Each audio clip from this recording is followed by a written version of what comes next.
A ver. A ver.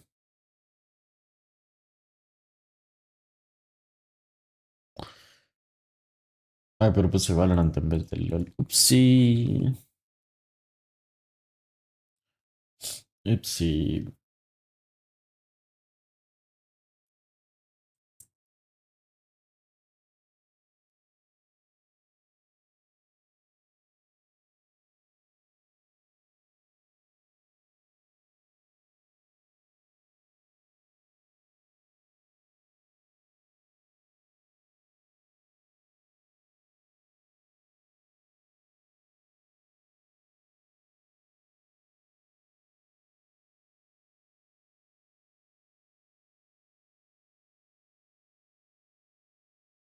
¿Qué?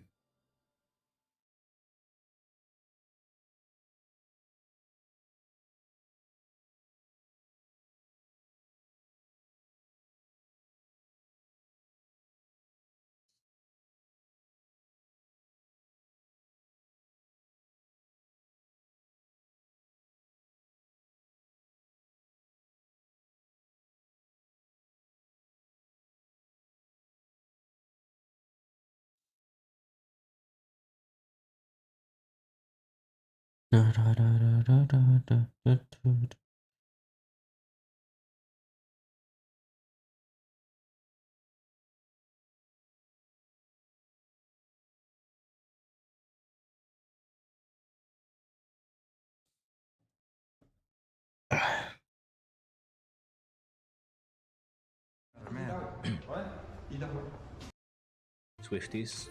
It's good, for sure, but it fits his playstyle more than mine. Okay, she's level 6. I'll get it as well.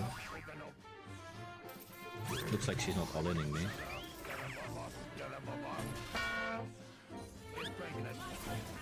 Oh. Ah, está preparado. Nice! The auto, man. Bluetooth auto. Bomba. Boom bam. That auto looked soft. Yeah, it's buffered after the jump. Cheating auto. One of the most broken champs ever. Oh, Ambessa, no. Don't do this. We just hit her with the noob? Question mark. I'm gonna tilt her a little more even. Imagine lose this matchup. It's working, I think. It's working. She's pissed.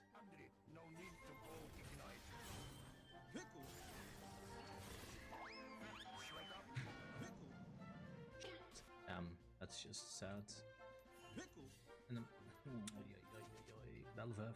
Oh look, I did it. I tilted her successfully. Beautiful.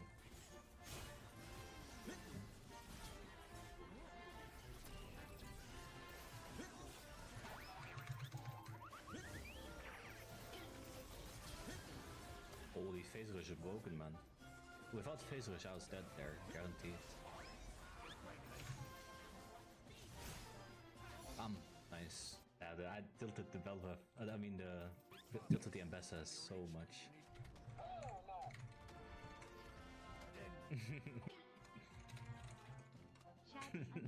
So mad. So mad.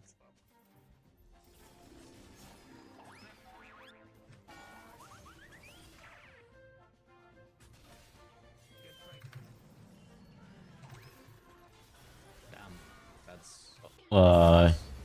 If my ult hit the Lulu and I can do it, because I don't have to go in so fast. I want my ult to hit Lulu and Ambassador. Damn, that missed. Uy, las picked up. Nice. Oh, she got pushed into the chomper. Oh my god.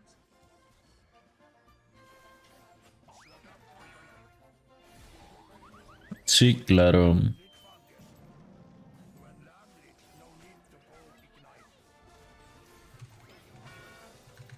Bam! Nice. Bomba. What the fuck? ¿Qué hacen dos más ahí? What the fuck? 4 en bot. People, really? What's that, man? 2? All 2? Shut up. You need to get banned. Everybody want a piece of that queso. Steakhouse burrito. And now my team is saying FF. Jungle gap, by the way. We're winning. The biggest enemy of League players is tilting. I mean, you saw how I got this Ambassa to tilt. By literally just typing a little bit. Now my team is losing to tilt. You don't lose to enemies, you lose to yourself in this game. League sucks. The community is awful. What a boo. It's time for voice comms.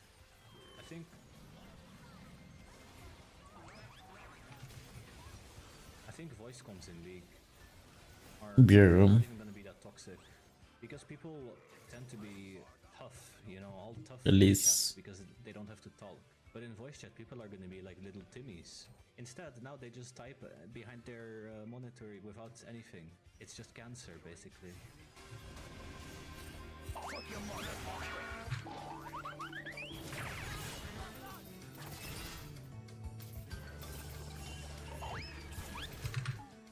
Man, I don't want to have to flash. It's not worth it. Vayne is there, that's why I can't continue. Sink it.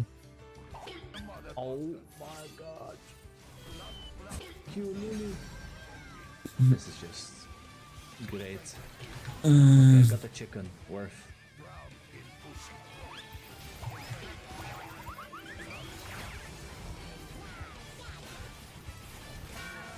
Okay, nice. Oh, Atakan. Go. I'm Atakan. Can do it. I trust. What the f? Bessa's teleporting top. Can't see me behind this wall, I think.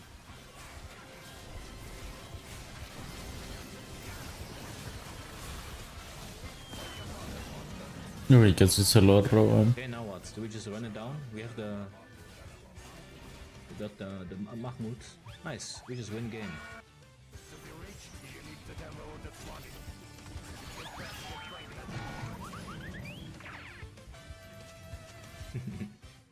Wasting their time, no problem.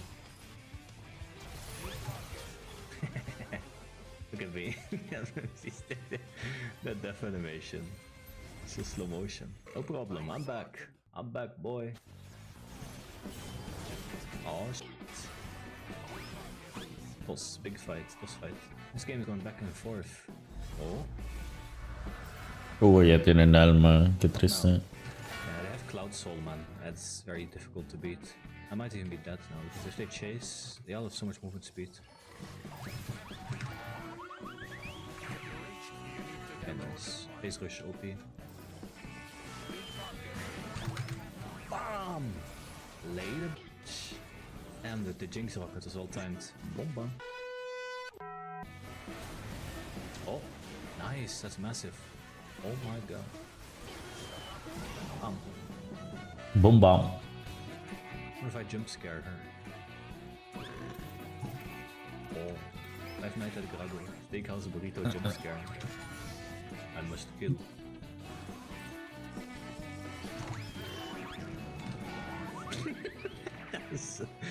That's the shit. Bomba. Vayne ate a burrito. I mean, if you eat a burrito the size that Queso eats, I think you die. Eso te penila, porque juego con eso entonces. What the fuck?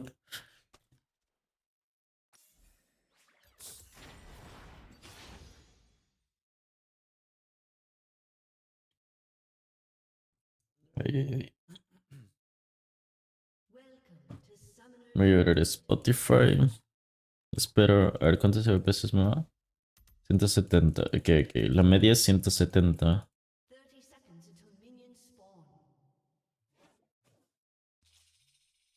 Ya vamos a poner...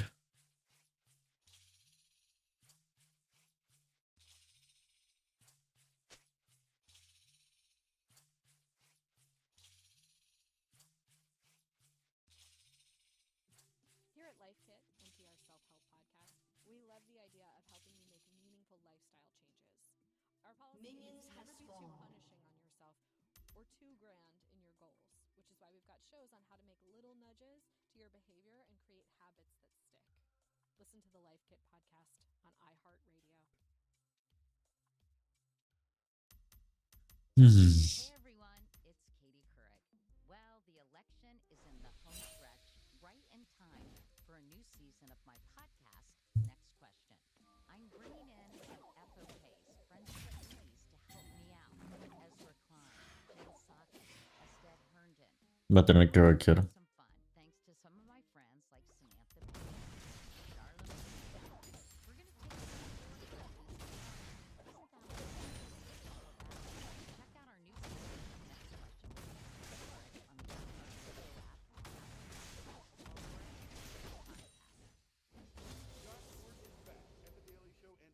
Hijo de puto, va a estar así todo el rato.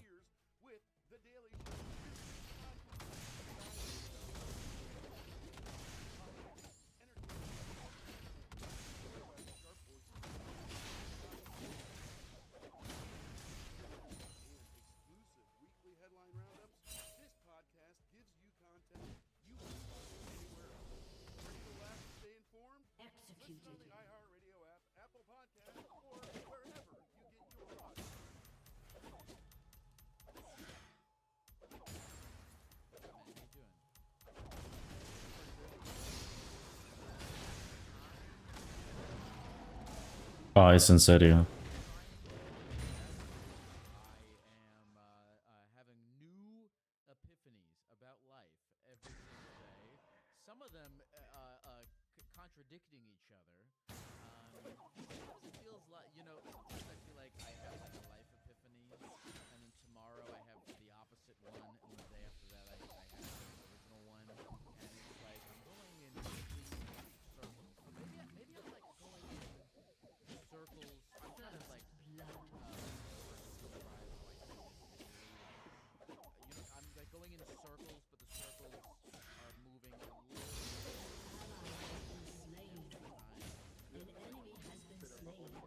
Yeah, it's like a loop that just eventually moves forward in that way. Kind of visualize what I'm talking about.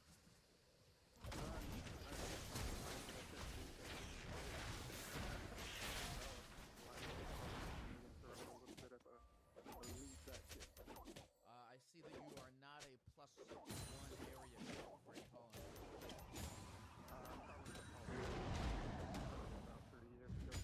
Okay, are you American? I'm from Kansas City.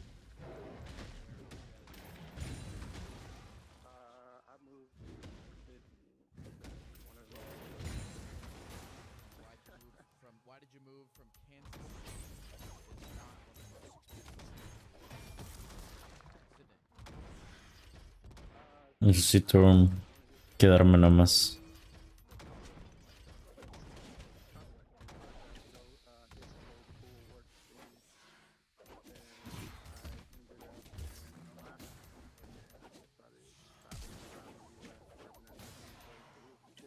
Casi me muero.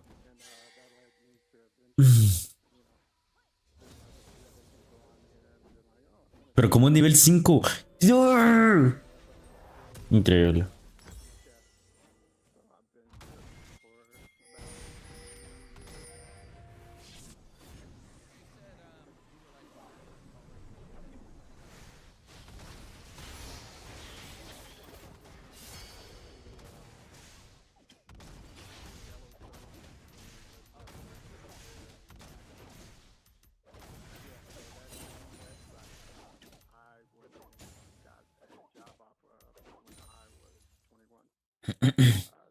¿Por qué murió ya 2 veces? What the fuck? So I'm 34 now, and I've been doing the whole triathlon thing for about 8 years now. How's that going for you? I think a lot about what a fully nomadic life would be like, and I've been in periods of time in my life in which I felt very nomadic. Periods of years. How does that work out?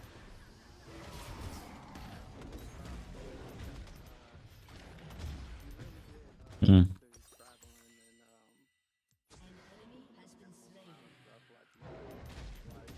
So these last 3 years, I've been in 3 or 4 states. Get up and go. I've driven across the U.S. like 4 times. Lived in Oregon. Drove down to Florida, like the very tip of Florida, to work down there. You really get to know a side of yourself that a lot of people won't know because they're never alone so much.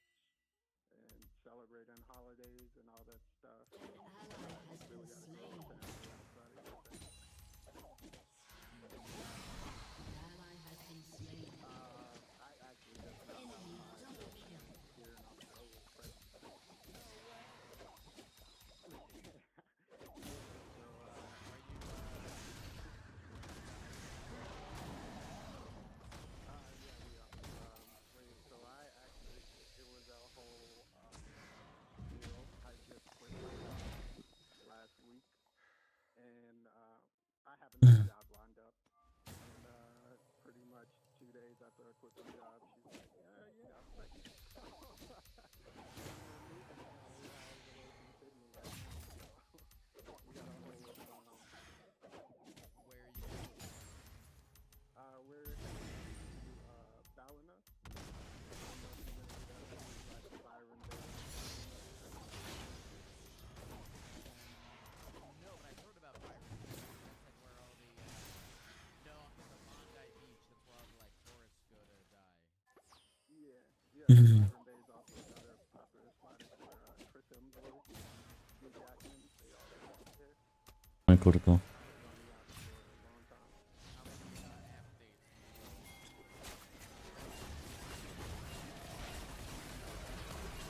Ay. All the app dates that I've been in Australia have been I dated somebody that I was pretty much more interested in at the time. But she was different. An enemy has been slain. Stone to be around.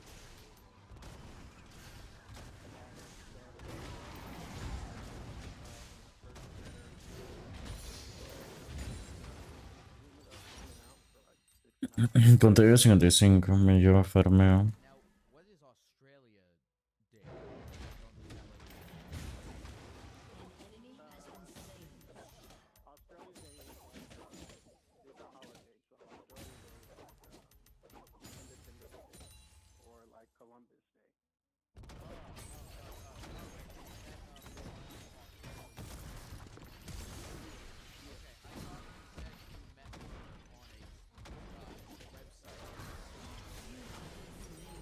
Mm.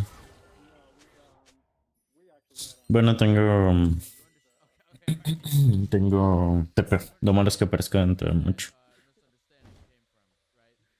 yeah, for sure. I was like, what the is I guess there's a website where you can just date Australian people. That makes sense. What was the other thing you said is you said that you felt like you had to be high to be around some of these people. Tell me more about that. Well, I used to I actually lived here I was weed as well. So I was just stoned all the time, man, and like just being around people, and I felt like that was the only way I could communicate with people because I was constantly stoned, and maybe nobody would like me if I was constantly stoned. And, yeah, the first time I was ever around her, I wasn't stoned, and it was Hijo de a real puta. eye-opener. It was an epiphany. Hijo de puta. Where I was like, okay, I can do it. An ally has been slain. An Yeah. ally has been Was I slain. wasn't that- as anxious. Yeah. Was it that you just kind of felt a constant Enemy state of killing anxiety spree. and weed was Yeah. like the only way to get past it? Yeah, and actually, once I stopped smoking and I got away from the weed, actually, and the anxiety actually went down. Yeah. So the weed was actually making me really paranoid, which I didn't notice because I'm waking up, smoking 3 or 4 bowls, going to work, on my break, smoke some more, smoke some more before I go to sleep. So I was just like in this constant marijuana haze. Yeah. What made you want to quit recently? I ran a marathon. I ran a marathon, and in order to prepare for the marathon, I just cut back. And before I had a kid, before I knew the type of kid, I just didn't want to like smoke around my kids. So I don't care about like smoking weed so often or whatever like that. But like I just didn't want to be like a stone dad. So it all worked out. Yeah, it was more so that I was smoking nicotine with the marijuana. I wanted to get away from that. Yeah, yeah, exactly. I wanted to get away from that. I always told myself I wouldn't smoke nicotine, but Nicotine. in life that we said we wouldn't do. How long was your weed career prior to probably like 13 years. Yeah. Long time. Every day? Initially no, but once, so I moved out to Oregon when I was about 23. Uh, The weed is so cheap out there and it's so good that it just kind of led me down a rabbit hole of smoking more and more. Blah blah blah. And it's been quite the journey. Yeah, the part about anxiety, like you smoke weed to alleviate anxiety, but then you find that in this weird converse way, it's like you get high and then you get more anxious. Exactly. But I wonder, and again, ellos también tienen dos objetivos. Tenemos que tirar torre, aunque creo que eso ya lo van a conseguir los de bot. Sí. weed makes me anxious. Yo solo... Not smoking as well. Yeah, that's what I was finding too. And it is because they say like marijuana is addictive, and that was like in the 1970s where the weed wasn't 36% and THC and stuff like that. And, it's just a lot more accessible, a lot more open. It's not what it used to be. So I think as it becomes stronger, it does become more addictive, especially if you're young. Hijo de puta. I definitely think that somebody can get like dependent on having that. It may not be,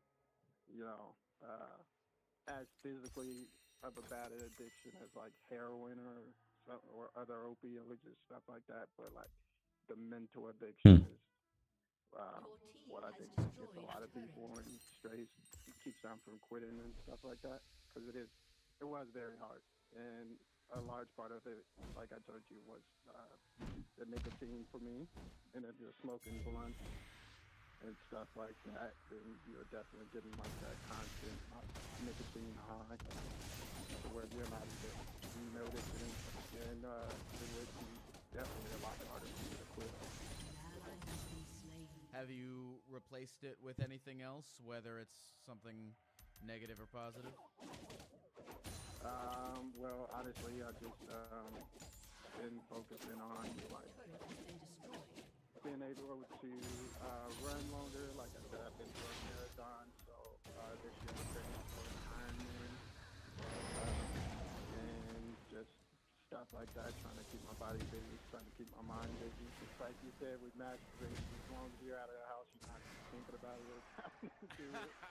I love the things that I just fucking say on this podcast, not really not registering that anyone actually hears them. And then someone says, "Remember when you said that you should just be out of the house as much as you can so you don't masturbate as much?" And I'm like, "Oh yeah, you really did say that a lot, yeah." And and I fully stand by it. I stand by it a lot. It's true. Whenever I'm in the house, problem. I don't do it as 4 on top.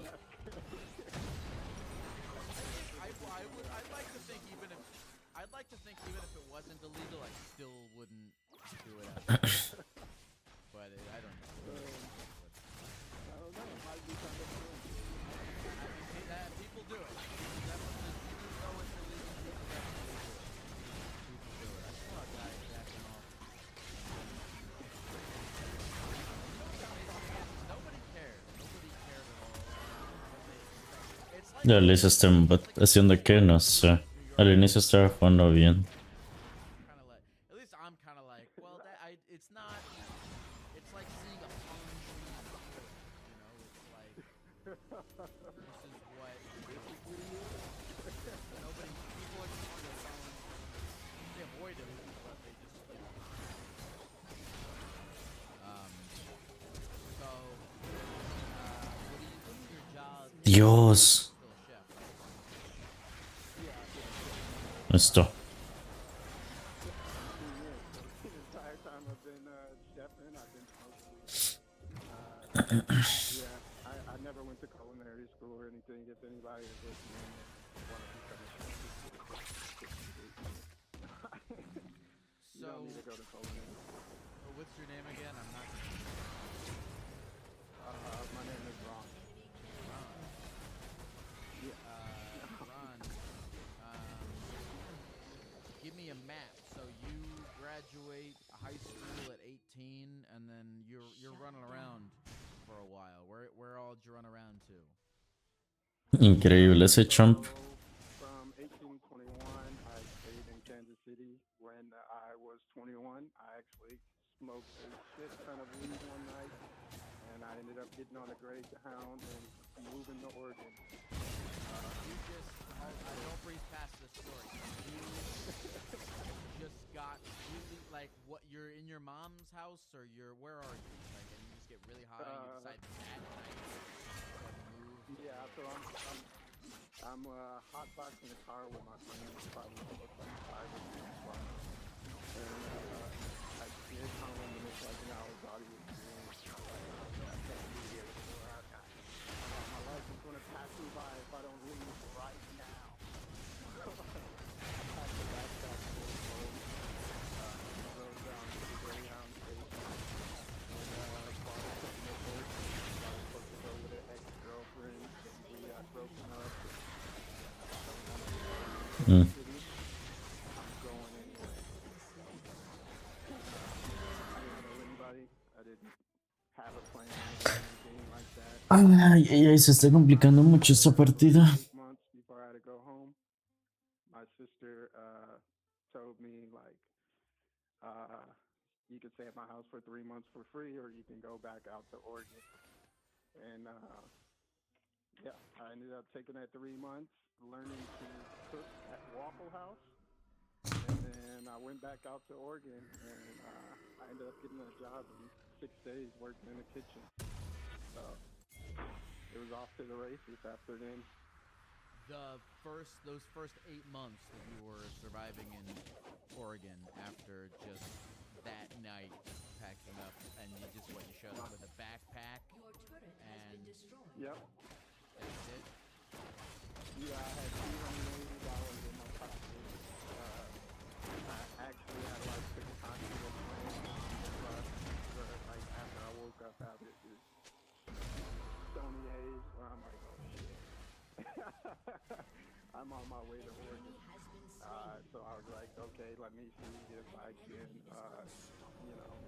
play nice enough or, show off my personality to where somebody will let me crash on their couch. And yep, that's exactly what happened. One of the chicks on the bus, she's like, you look extremely... O sea, yo voy a tirar la tier 1 de top y viendo la misfortuna. Los tipos rushean bot y mi equipo no va. Here's my number. Increíble. I stayed one night in the hotel, gave her a call. And then she let me crash on her couch for about 2 months until I got on my feet. You met a woman on the Greyhound bus to Oregon. You ended up staying there for 2 months.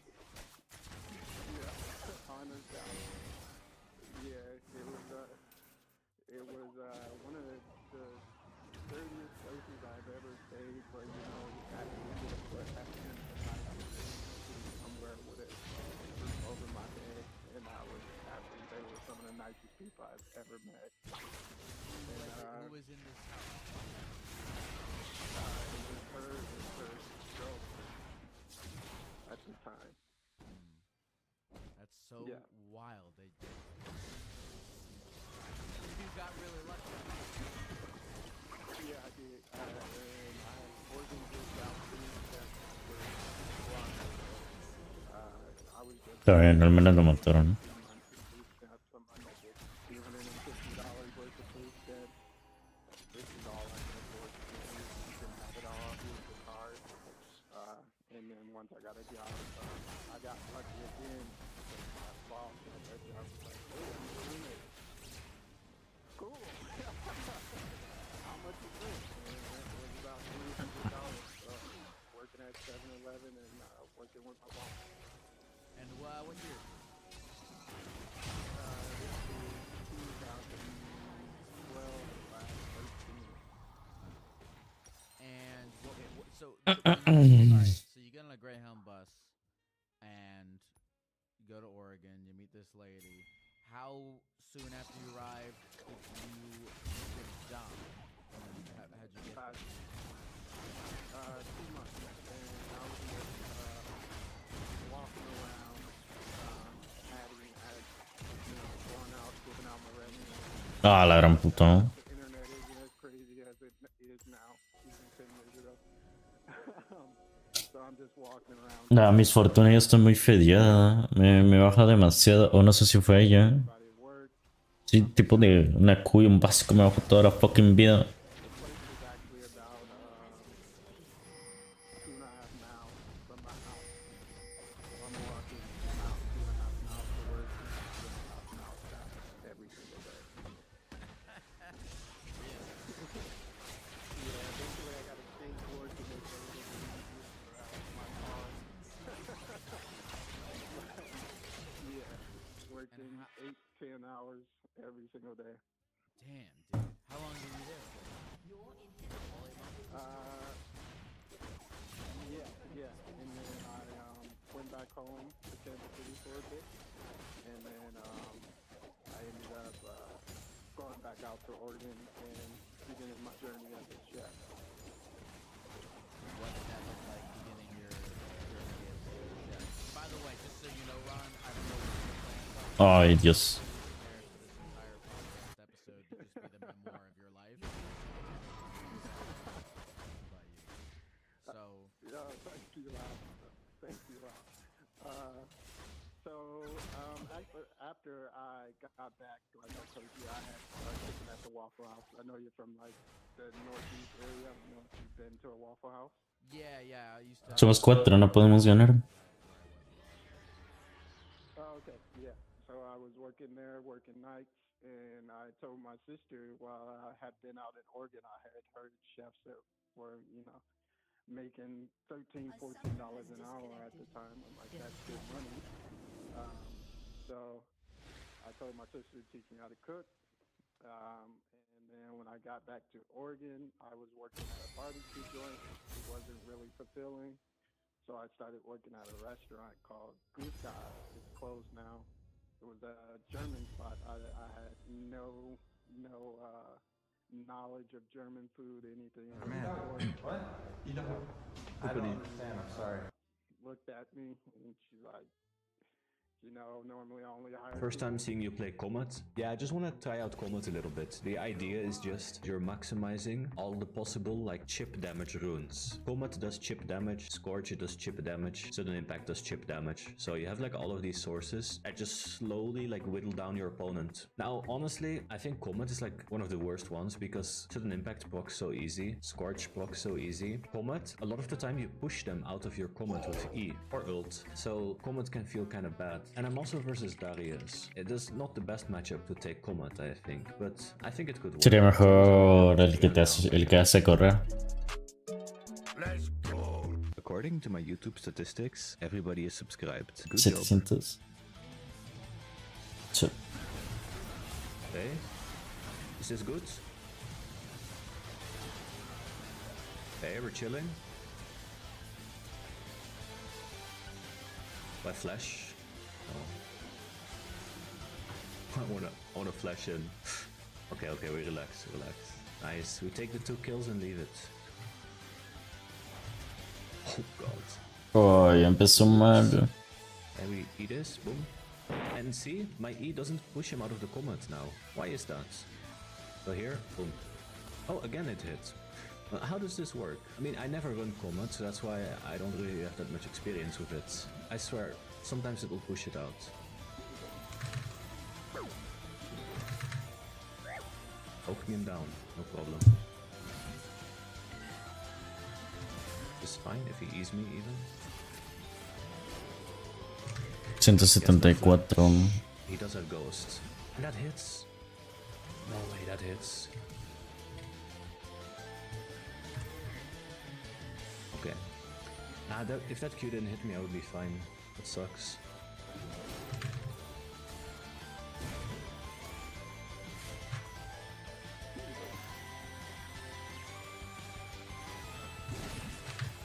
Oh god.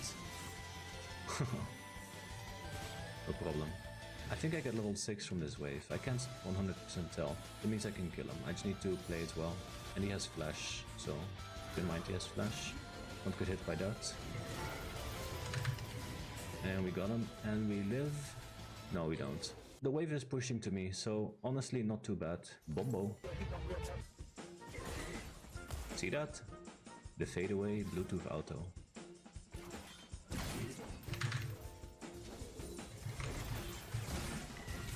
Damn.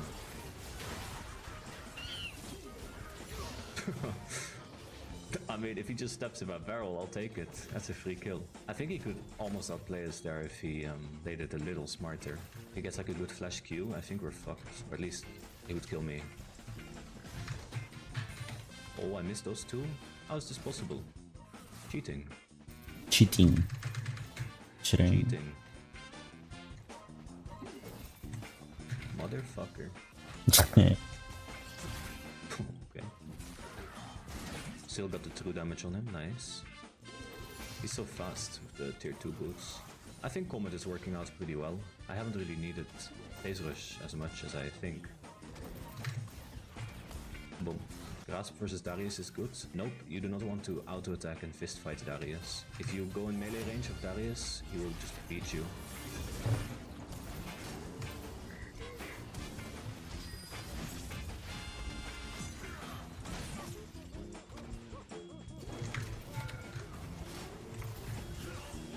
Nice. Bombo. I think without Comet, I probably wouldn't have the damage to kill them. I don't know, it's feeling kinda good though. Can we do the math here quickly? How much damage is that in total? 825 plus 209. So 1100 just from runes, about that much. That's pretty good.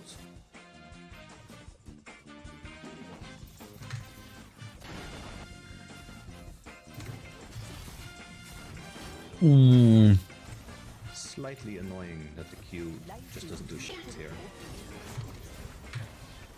Yeah, like, I can't let him sit on my barrel because of Merc threads. It's just really annoying. Fucking bastard. Historial de órdenes dominos. Ooh, I walked into that. Ah, creo que es acá. Ok.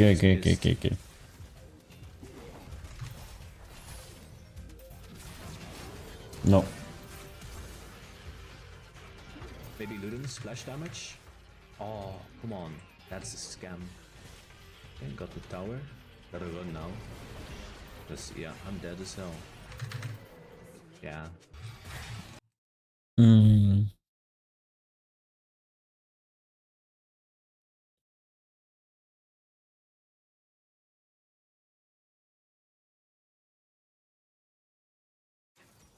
Wukong le cambió el jungla. Le cambió el fucking jungla. Ay, ¿qué es esto?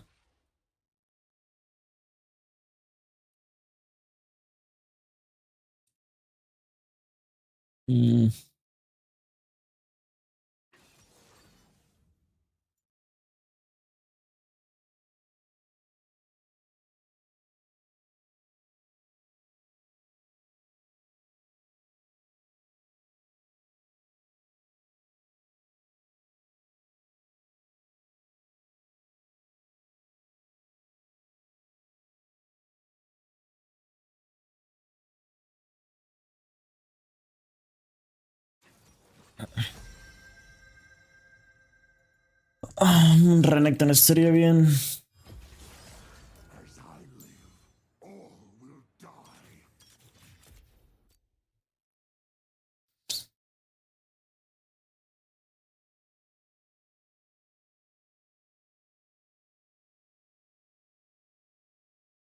Alright.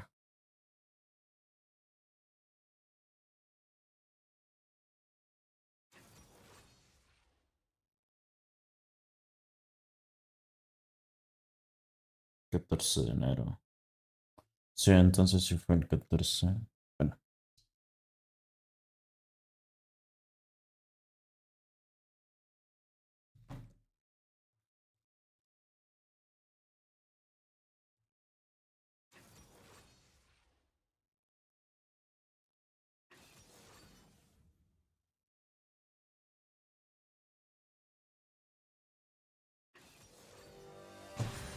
Let's get it. Qué asco.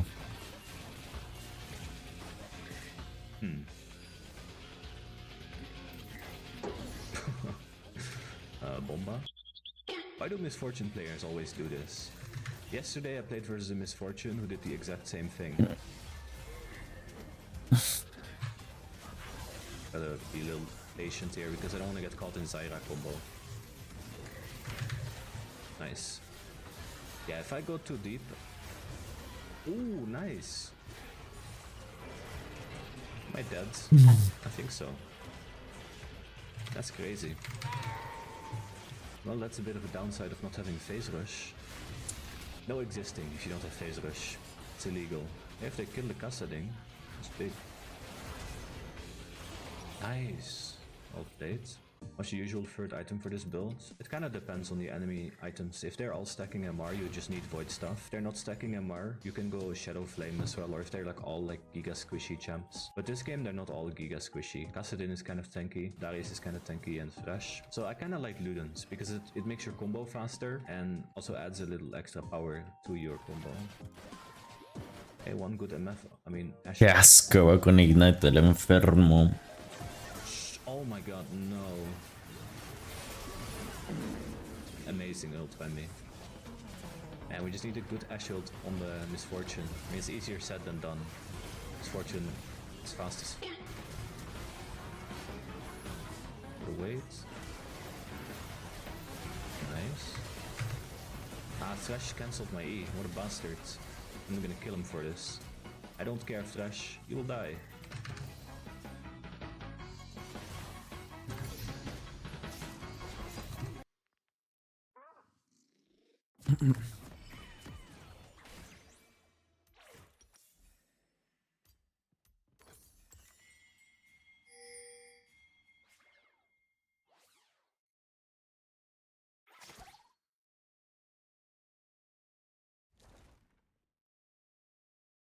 Al fin de un equipo que no se queda FK al inicio.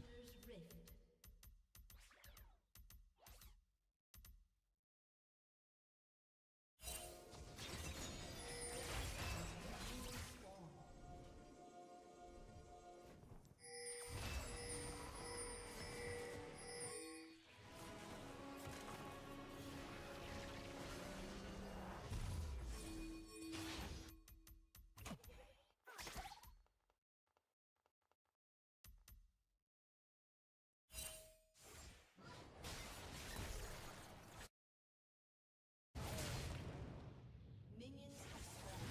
First blood. Nice.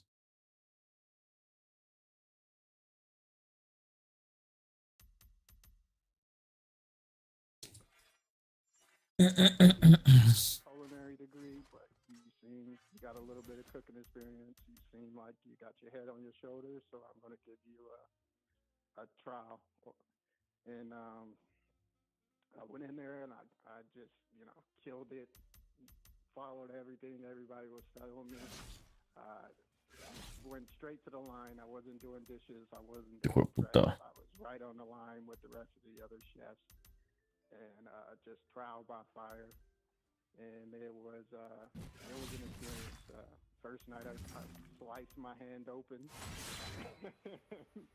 and I still had to finish another 6 hours of putting my hand underneath the salamander and working and stuff like that. So like it was a very intense first day. And just that first day, they followed up with working in the kitchen. It was a bunch of pirates and people just yelling and just pure chaos. This is it. Ay, ay, ay, Darius, Darius, Darius. And that was, you said that was 8 years ago? That was 2014, so about 10 years ago now. And how long are you in Oregon after that? After you started working there? So I lived in Oregon for another 7 years. I ended up Ay, Dios. Ay, Dios. stuff at a number of notable joints around there.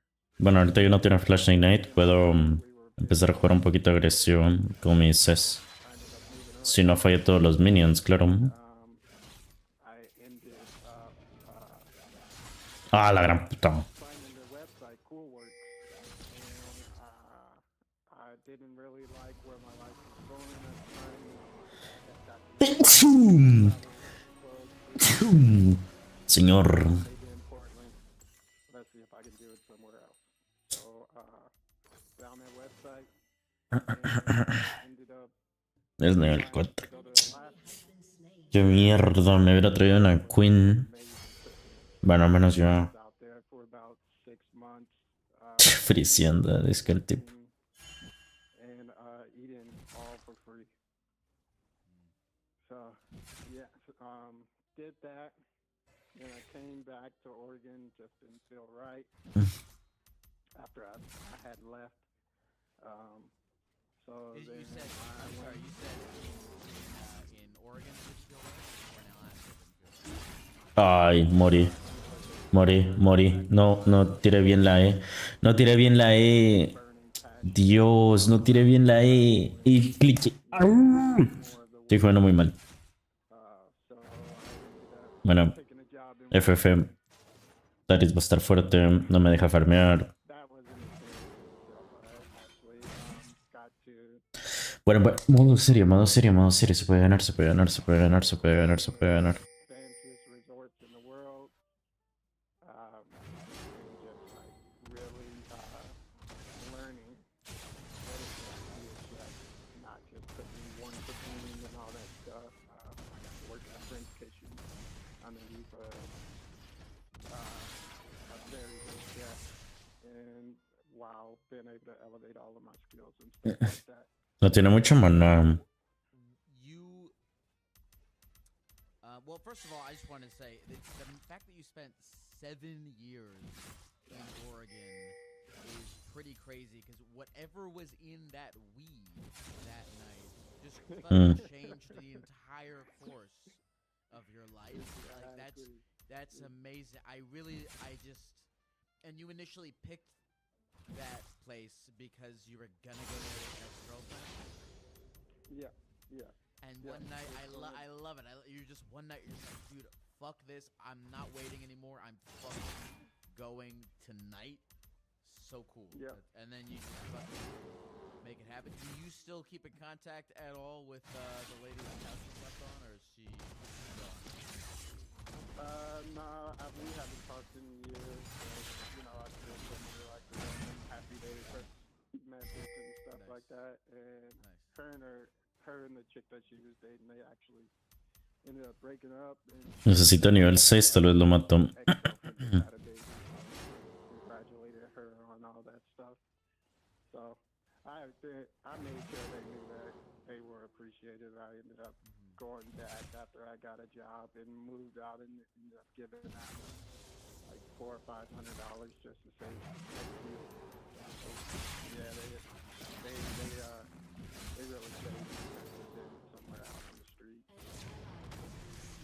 really struggling, but they gave me a chance. And every opportunity I've gotten while I've been on this journey, I've just made the best of it and take good care. That's really all it took. I wanna get back to your Wyoming adventure, but first I have a question.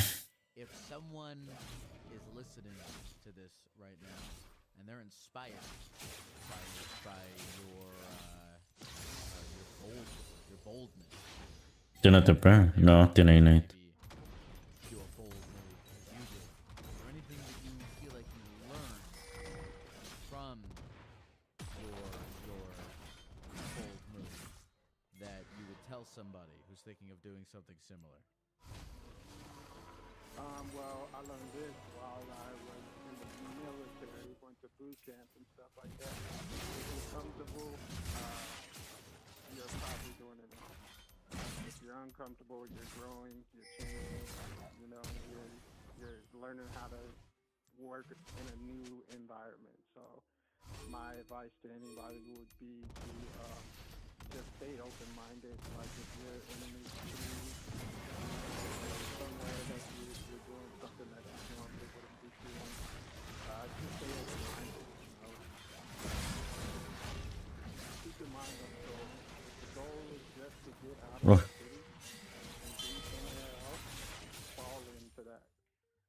don't be looking back in the past and say, oh, I missed this without home. Uy, lo mata.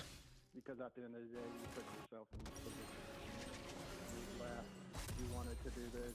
Now that you're here, live in it. I heard something. I know. You know, I feel dumb because I heard this expression today and I didn't realize. And it's got to be a popular expression. But Lástima, me hubiera gustado quedarme con la otra kill. Pero bueno, está bien, está bien, está bien. Tenemos suerte al mismo tiempo. Yo tengo TP, el tipo tiene Ignite. Ahorita no tiene Flash, ni yo.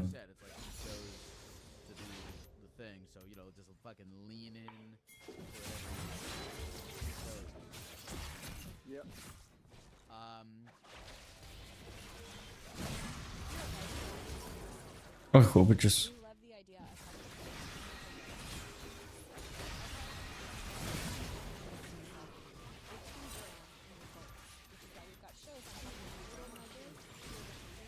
Ay, ay, ay. Bueno, al menos tengo TP.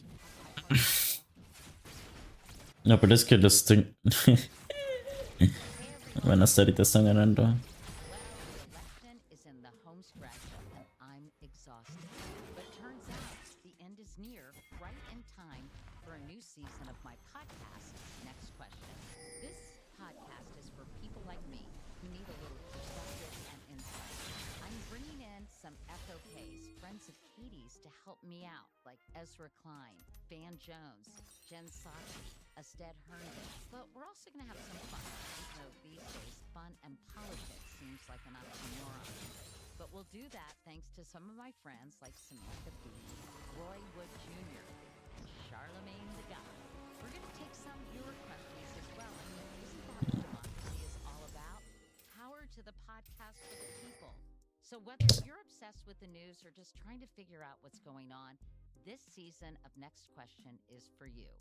Check out our new season of Next Question with me, Katie Couric, on the iHeartRadio app, Apple Podcasts, or wherever you get your podcasts. This is Reed from the God's Country Podcast. We had the one and only Bobby Bones in the studio this week, and we cover everything from his upbringing to his outdoor experience to the steps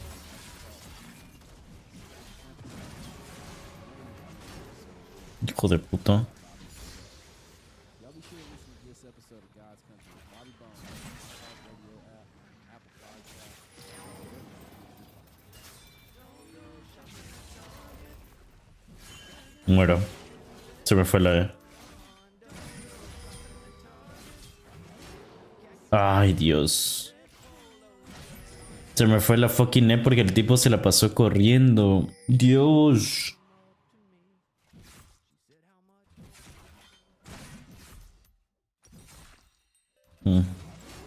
Tengo que seguir jugando safe. How did you go? That's your job working as a celebrity chef in Wyoming.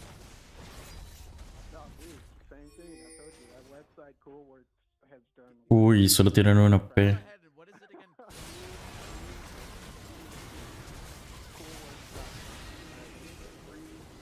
Free promotion for them. It's Please. literally the best. It's the best website to. You want to leave your hometown. You're scared to get a job and you work in hospitality, or even if you don't work in hospitality, there's a ton of jobs on there, from fishing guys to being what are those things, like a ski lift instructor or whatever in Colorado. Any resort in the United States, they have an ad on there. And if you want to go experience life, even just for summer, just go on Coolworks.com. Especially if you're young and you're in college. Go on. Ya tengo. La gran puta, ya me lleva bastante oro. You'll Ya tengo mi go ítem, pero. somewhere else for the summer, and it'll be a life-changing experience. It literally launched my entire. Yeah, I was gonna say. Let's say somebody is Señor. maybe they don't want to go to college, or they just graduated college, or they graduated in in something stupid like film and media arts, you know, and they don't have any you know, hard skills or anything like that. Is this something that you know, people can do without a whole lot of experience? Yep. They will teach you everything like the job that I worked at. It was, you know, we brought in new people every year. We trained them up. The 3 weeks before the season starts, giving you all the stuff. You don't have a knife. There's knives there. There's programs where, like, if you don't want to work in the kitchen, you can just watch Uy. anybody can watch a baby. Not anybody, but I'm gonna rebuff that statement. I'm gonna say not everybody can watch a baby. But I get what you mean. Mm. You know, that's okay. I'm gonna actually check this out because I was sitting around today being like, I should go do something. Ay.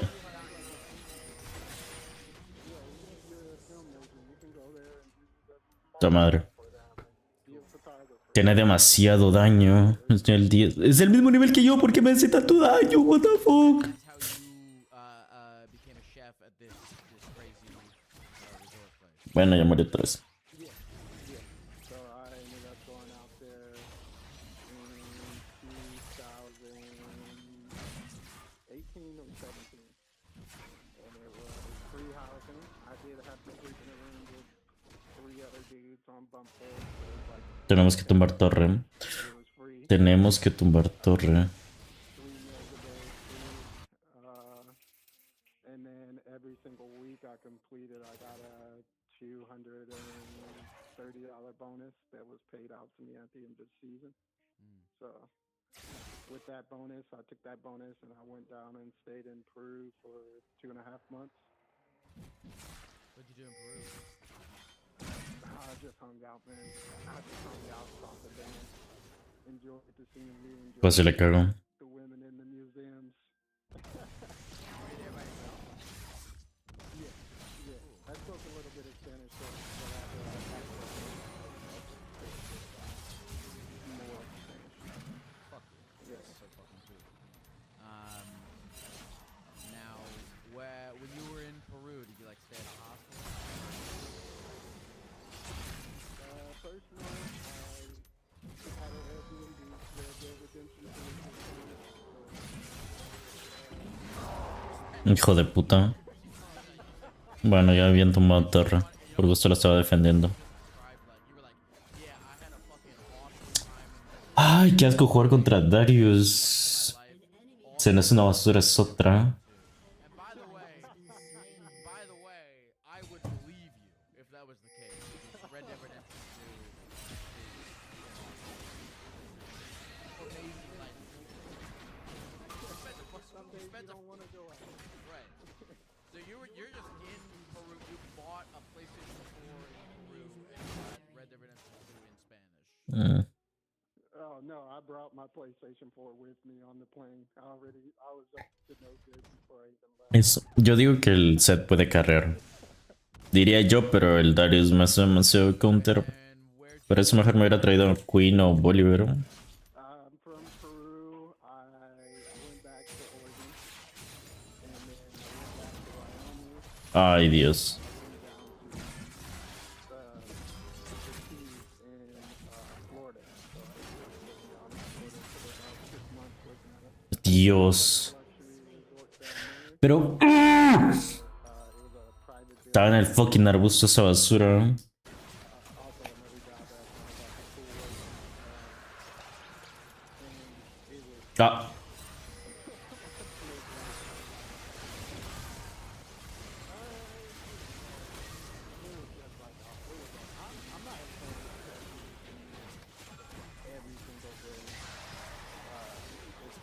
¿Y la Jinx por qué no pega?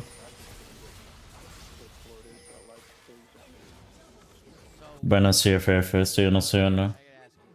Nautilus no pega ninguna, la Jinx no pega. clearly a hard La Sierra no tiene daño. built character kind of what is how do you know if you're just fucking miserable and you need to change something versus you're going through a hard time that is molding your spirits?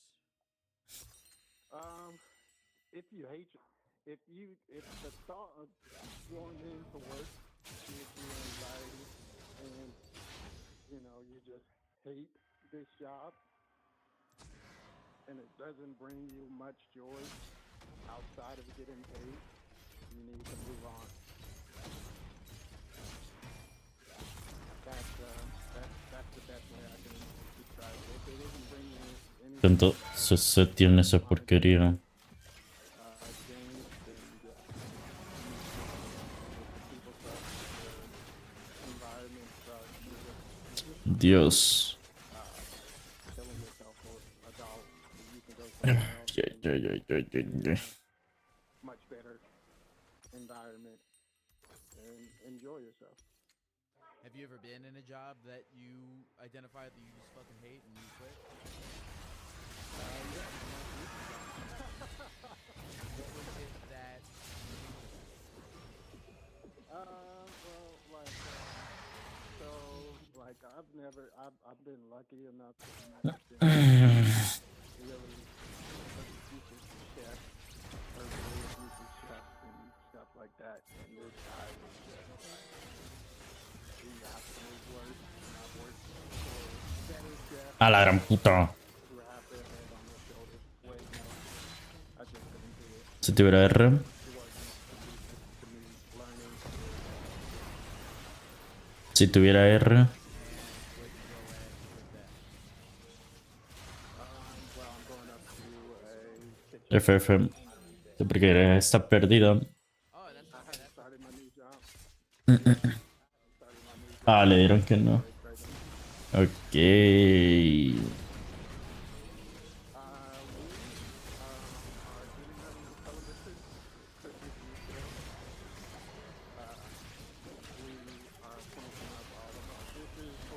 Div top, div jungla y div bot.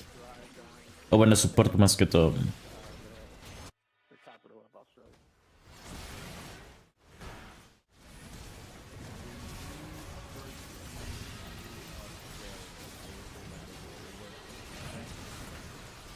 Oh no, so actually, I actually applied to come out with the holiday music in 2019, and then obviously the entire world shut down.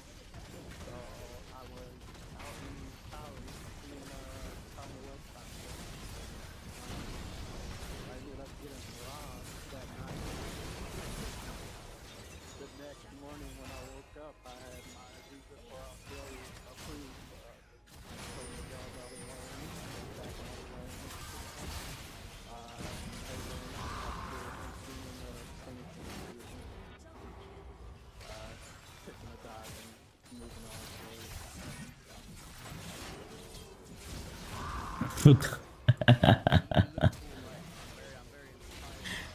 Bueno, ahorita sí.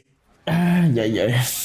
Creo que voy a jugar normales. Ya me tilteé demasiado, demasiado, demasiado, demasiado. A guy who won't settle for being unhappy or being comfortable in a bad way.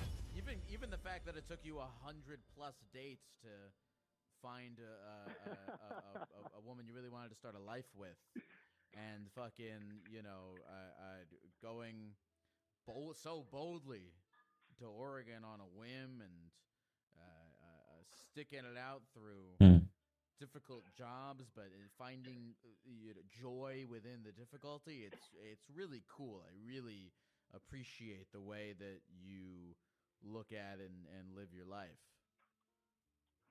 Yeah, I mean, that's all life really is. Like, I'm not a persistent guy when it comes to dating. That's why I've had so many dates. If you don't seem interested.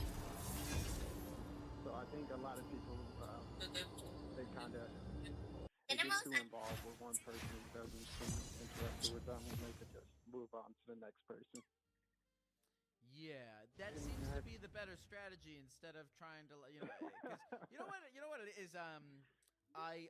it's so funny. I was talking to my friend's girlfriend about this. Like, anytime you're like analyzing a text that someone sent you, or like you're showing your friends, like, what does this guy mean, or what does this girl mean? What really, I think what is really going on is like you in your gut, like, know what they mean, Yeah. and you're like begging your friends and begging your ego for any interpretation that is not what your gut knows they mean, because what your gut knows they mean you don't like, you know. But it's way easier to just you know, Yeah. charge it to the game Nah, and keep going. Yeah, that's what I did for a while. I was like old NES game, one life and you're out. Sorry, but it's not gonna work for me. Maybe that I passed up a lot of good people, but at the end of the day, I'm happy with the person that I'm with. So it just takes a lot of trial and error. And honestly, I didn't want to date in my 20s. I put that on the back end and just really went and traveled, saw the world, and new experiences, and met people, and all that good stuff. I think that's what you really should be doing. I'm actually envious of you with your whole podcast and stuff like that. The fact that you are able to just do something you really love and make money from it. Fuck, man, Without now having you're to- inspiring me, because well, it's here. I mean, here's where I'm at when my life is like, I've went on like 3 tours, and it was like so cool to get to see. I really do. I fucking really in my core. In my core is a guy who like fucking loves life and loves traveling and loves talking to people, and I get very disconnected from that core because of like depression and fog and just problems and things, and there's long periods of time I feel Sorry, very Swain, one. disconnected with that guy in my core that like loves life and people. And then something just comes where like I awake, and I'm like, well, wait a minute, I actually I like things. I want to go out. I want to see the world. I'm gonna die. All this stuff. But then I don't know. I get there's a lot to enjoy about domestic life, like having clean laundry and going to the gym regularly and eating salmon and all that Hoy es stuff. que And I'm like, miércoles, martes, martes. ultimately live a life where I can eat salmon and go to Australia randomly. But I don't know. It's used to be a very like adventure has always been a very core tenet of my life. But it's hard, especially when you do it alone. It's really hard because sometimes when you go somewhere alone and you stay at on some random guy's couch that you met on the internet, you get into these situations where you're like, one, when you go alone, you experience like really deep fucking melancholy and sadness. Yeah. And, oh my god, it's Loneliness. just loneliness, and you're like I was in Thailand and I was at a McDonald's by myself, crying at night, and I was like, I'm 26, crying alone in a McDonald's in Thailand, which is Ay, qué asco, güey, con una Yumi. feels really pathetic. But then looking back on it, I'm like when I'm Bueno. 40 and I Bueno. have kids or whatever, I'm gonna be like, oh, there was something poetic about crying alone in that McDonald's. I'm like, I'm glad that sucked in the moment, but I'm glad I did that. Like, you get to kind of be in this poetic, melancholy sadness. But then also there's really high highs where you meet some person at a thing, and then you're at this thing, and you're whatever, and you're like, oh, how the fuck did this even happen? This is crazy. This is amazing. Like, oh my god, I'm like living like Walter Mitty, like life is a movie kind of shit. But you gotta go through the melancholy to get there. I'm really with you. I really think, especially if you're someone who's never left the country before and never done anything like that, you really got to. But right now, I'm like, I gotta I gotta lose 50 pounds and eat salmon and stuff. What were you gonna say? Well, Go ahead. when I was in Peru, I actually experienced a lot of this stuff that you're talking about. Like being somewhere and just crying, stuff in my face, like just been extremely lonely. But while I was in Peru, I just took the time to really work out every single day, outside, stuff like that. Calisthenics is amazing. You don't have to go to the gym. You can buy stuff at home where you're just doing push-ups, doing squats, and all this stuff like that. To where you know, I used to do 100 push-ups every single day. Every single day. Of course you do 100 fucking And that just kind of helped me stay focused and stay on the ground. Це какие-то скеросы. Struggle with weight gain. I'm extremely skinny, and that really bothers me. I wish I could gain weight easy. So I definitely recognize you having a problem with your weight and wanting to do something about it. You just have to kind of stay on the path. Yeah, I thought I could do it while I was on tour as like a I don't know. It's good problem to have, you know. Well, tell me this. Yeah. So you just found out your girlfriend is pregnant.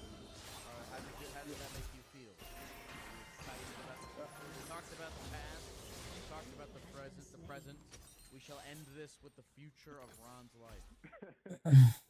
I am extremely nervous, obviously, like every parent would be.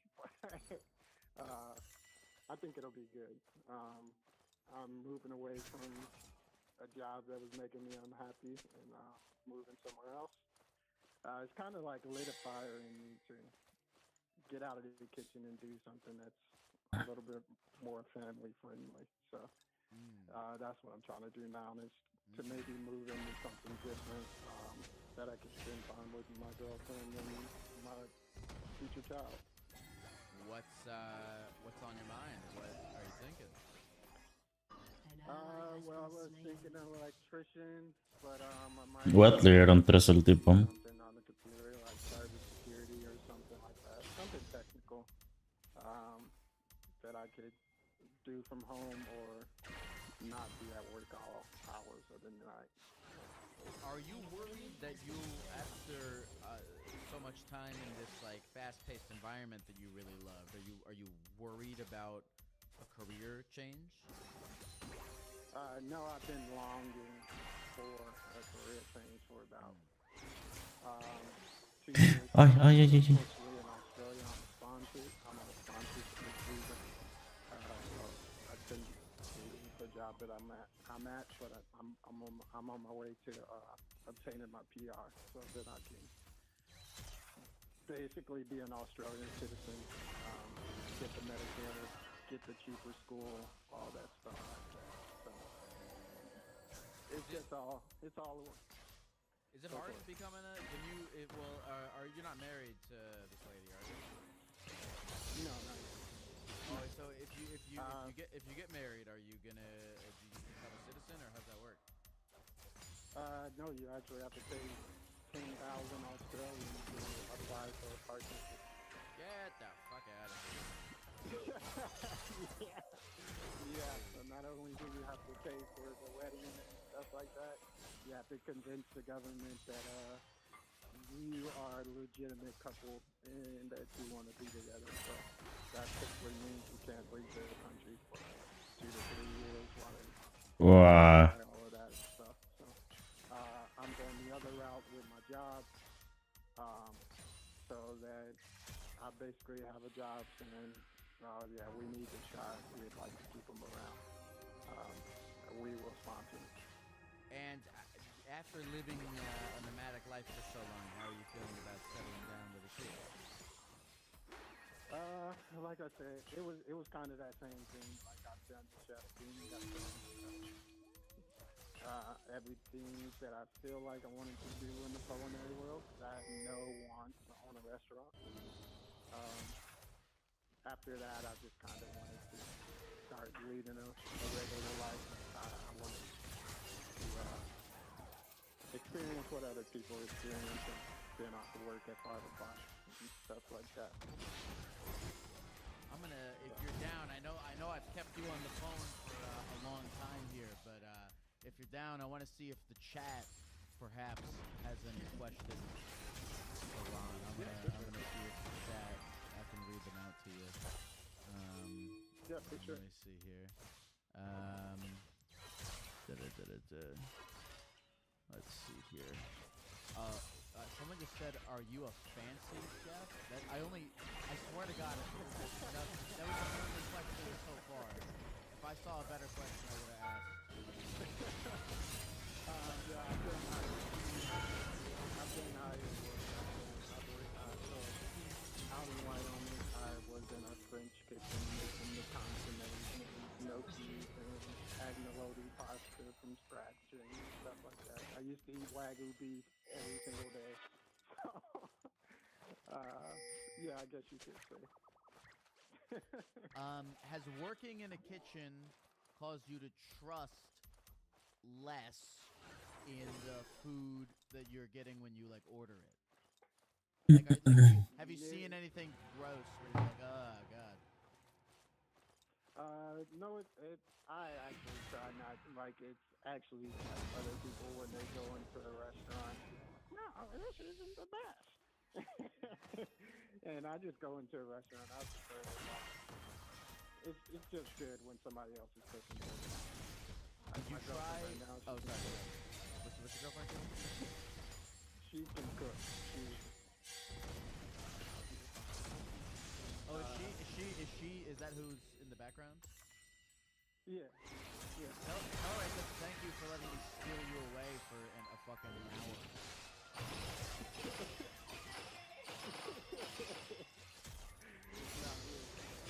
Someone said, have you tried ayahuasca in Peru? No, but I've done a fair amount.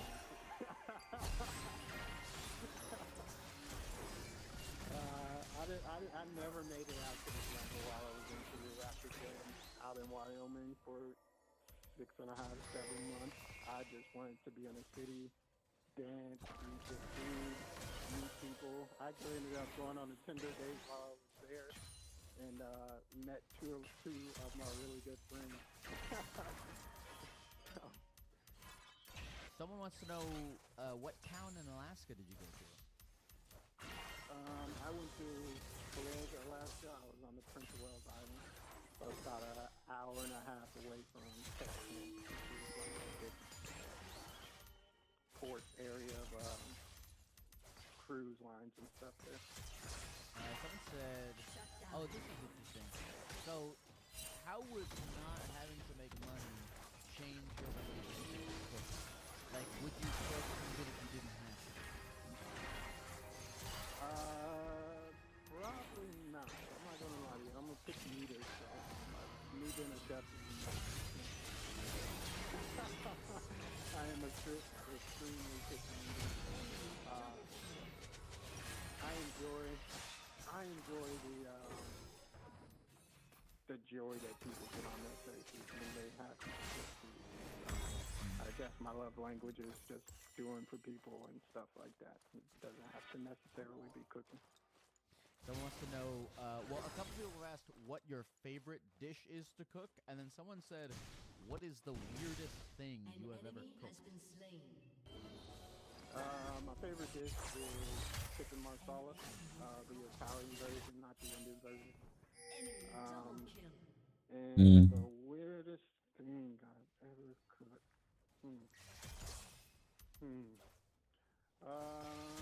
Well, I don't know. I saw this thing this lady made on Instagram. It was shrimp al bundige, which is basically like shrimp meatballs. And I did them as an amuse for the restaurant that I was working at. They actually turned out really freaking good. This one, this is totally up to you, but somebody asked if you have a social media presence because they're very inspired by your lifestyle. If you wanna be flooded with gecko people, you're welcome to. Yeah, sure.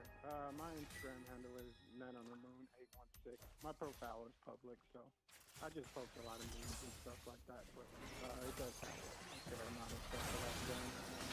Don't forget Man on the Moon. 816. Man on the Moon. Is that Kid Cudi reference? Yes, sir. Yes, sir. Seen that guy live front row like 5 or 6 times.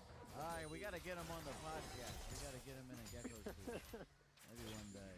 Yeah, for sure. Well, Ron, it was fucking, seriously, it was awesome talking to you, telling us the journey of your life. I really do, like, it would be so cool to me if, like, I get a DM 6 months after this podcast airs of someone being like, yo, I went on that website that Ron was talking about, and, now I live in, fucking Costa Rica or whatever, and I'm married and, you know, whatever. That'd be cool if someone like actually does some shit with it. Porque me lleva a niveles. Literalmente llevo más farmeo que ella. Tal vez por las flores. A ver. ¿Cuántos llevo? 16. Nosotros 4. Ah, es por eso. Ok. That you can do. There's places that you can live and eat for free and just make money. Ron, my friend, is there anything you want to say to the people? Always stay persistent in your goals and your dreams. If that's something that you want to do, you may be uncomfortable at the time. Se hizo invisible la basura. Ron, you're a hero. You're a legend. Thanks for your time. And Mazel Tov on the beautiful life. Thank you, Bilal. It was an honor talking to you. I've been trying for a long time. So, thank you. Hey, have a good night. You as well. 2, 1. Oh, what a call! What a guy!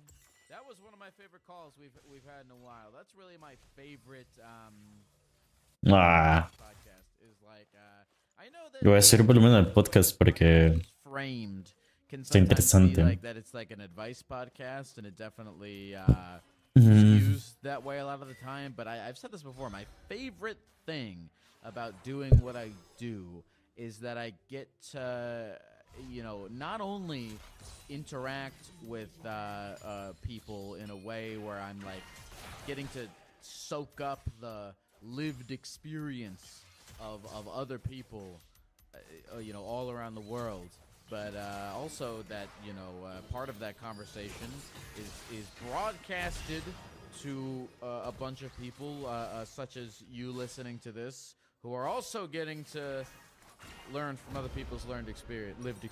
It's really cool. It's really cool. So thank you very much, Ron, for sharing your story.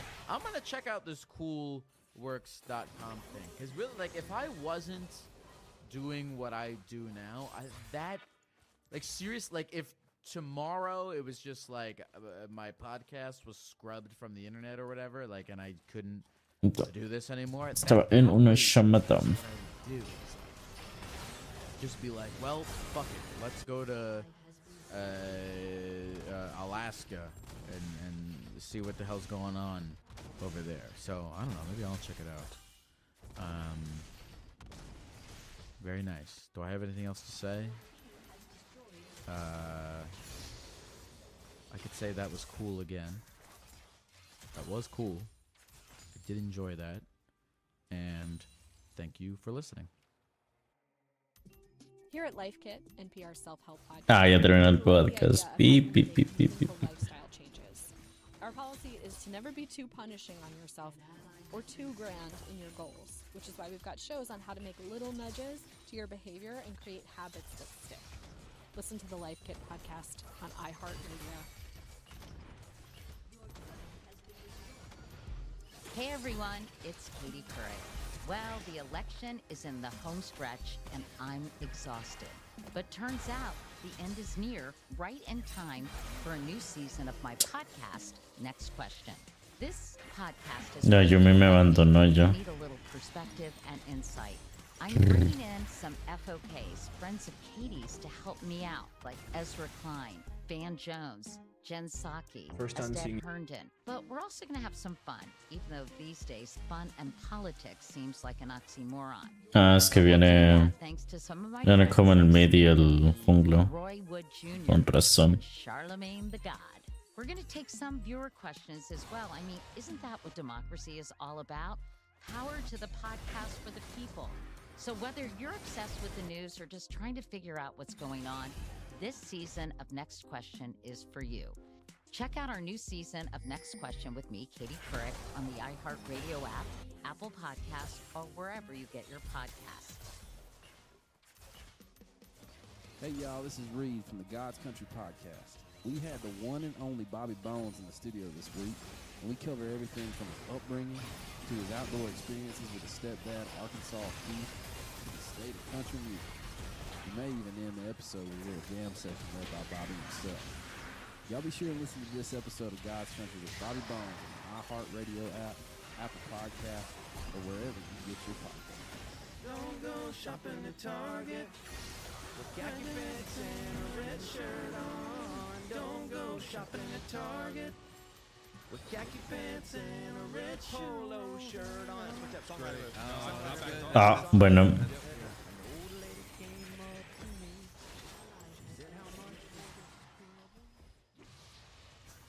Hello. How's it going? Hey there. What's your name? My name is Zach. Zach. What's up, Zach? How you doing? Not much. I just graduated at MTSU. You actually came and visited us. Fuck, really, bro. really cool. Fuck, dude. Oh man. You know, sometimes I feel like a piece of shit, and then I'm like, oh wait, actually, I've done a lot of cool things. Like that happened to me recently. I was like, I was talking to somebody about Middle Tennessee State University, and I was like, oh yeah, that was only like a couple months ago, and that was awesome. That was a great time. Had a great time at that show. Were you there? Yeah, I was. I was in like the back. I showed up late with like one of my friends, and it was a good show. I mean, your national show. Really about it. I was also there. Wow. Yeah, I'll see you. The one where Insane Clown Posse showed up. That was Yeah, the one with Shaggy insane. Two Dope. Yeah, I love that one, man. I had a good fucking. How did you time. hook that up? How did you get like? Well, he and I had been talking about, because they're in Detroit, and he and I had been talking about me doing something with them, like on the podcast. But then we just both happened to be in Nashville at the same time, and so he came on. Oh my god, that was so cool. That was one of the sickest. I had a great time at that show. That was so cool. I think that was the only time we've ever had like a celebrity guest on a live show before. Well, that was like so impressive. I mean, and then we had like 2 marriage proposals like right after. Yeah, that one was like nuts. That was fun. Yeah, I had a great time at that college show. That was good. That was good. Well, okay, so you just graduated, and yeah, how you doing? Are you depressed? No, don't worry. I'm on the good side of like college today. Okay. I mean, like looking for like a job and stuff, but I kind of just want to do a thing called like JET program, which is like teaching English in like Japan. Well, the guy we just talked to was like, I feel like kind of talking about those kinds of things. Yeah. I applied in like November, and now I'm just like sitting around waiting until they get back to me, which is like they do it in waves. So like in like country by country, like South Africa like heard back first, and then the UK people just heard about it, and then I'm just sitting around waiting around. But I want to do it with like my partner, because we're both like just interested in living in Japan, like traveling around and stuff. Really cool. Why Japan? Mostly just because of the culture and stuff. I mean, like, I like the United States, but Like, it's just kind of uncomfortable here in Tennessee, I guess. I don't know. Japan kicks ass. Japan's a great place to hang out. I don't know a whole lot about, like, I only learned like a few Japanese phrases, but I feel like with languages, it's like if you really kind of go at it for a year, you can do pretty good. Are you? Well, you're not trying to learn Japanese. You want to teach English in Japan. Yeah. So they don't have like many requirements. Like if you want to like go to like South Korea or anything like that, they require you to like do like a TFL like course, which is like 120 hours, but like you can do it in like 6 months. But we're also looking at those opportunities. But like all those conversations started from like, oh, maybe like Peace Corps or something like that. I don't know. And we've been applying around, just saying what we want to put ourselves forward towards. I think yeah, with a lot of those like ESL programs, it's interesting because I do know that a lot of them don't require you to speak the language that you're teaching them, which is crazy because when I No was decimos, in, what the fuck? 8th grade, I took a Spanish class, and that lady spoke English. What? Well, no, you don't like in America, like all the like when you were in middle school, do you have to take like Spanish or French or some shit? I took German in high school. Okay, your German high school teacher, she spoke English, right? Yeah, she like grew up here in America, then like went over to like Germany, and then I got like a second teacher that had like dedicated his whole life to like living in Germany and then coming back here. But like that would be crazy if they just Pensé que del otro equipo se había hecho la penta. 100% German lady come in and just speak German to you the whole time. You wouldn't learn anything. My girlfriend, when she took like French at the high school, they originally had like this like very like country person teaching like French, and apparently like after she got replaced by a real French person, it was very, very hard to like transition the students because they had like created like bad habits and stuff. Yeah, I mean, here's the thing with like learning a language is I feel like it's not that bad to like learn it badly. Like the grammar doesn't really matter. Like if you speak a broken second language, What the fuck? As an American, then you're doing pretty good. Yeah, I had to learn a little bit of Spanish for working at like a paint store like that. So like I'm like kind of adjusted towards like picking up like phrases and like just like the culture surrounding it, I guess. I feel like when you try to learn another language and then like you're talking Casco assim que no tiene que hacer nada, no tiene que hacer nada. You're like, oh, this person's actually pretty fucking good at English. They're all shy about it too. Right. Well, that's cool, man. I'm glad to hear that your life is glad to hear that you're not depressed and you're about to do a cool thing. Yeah, that's what I'm trying to do. But it's hard. I mean, like giving up like opportunities to like hang out with my dogs and stuff, or like my family, just to like jump ship. Yeah, but you're what? You're 22? 24. 24? Yeah, but I mean, but you know, life's for living. Yeah, man. That last call was great for that. Well, brother, my friend, is there anything else you want to say to the people at the computer before we go? Get out there and actually, I'll throw this out. Hello. Google Baha'i faith. I grew up in Baha'i Anyone faith? out there? Yeah. So it's a religion that's like they believe in like the 9 major religions, and I just want to put that word out there.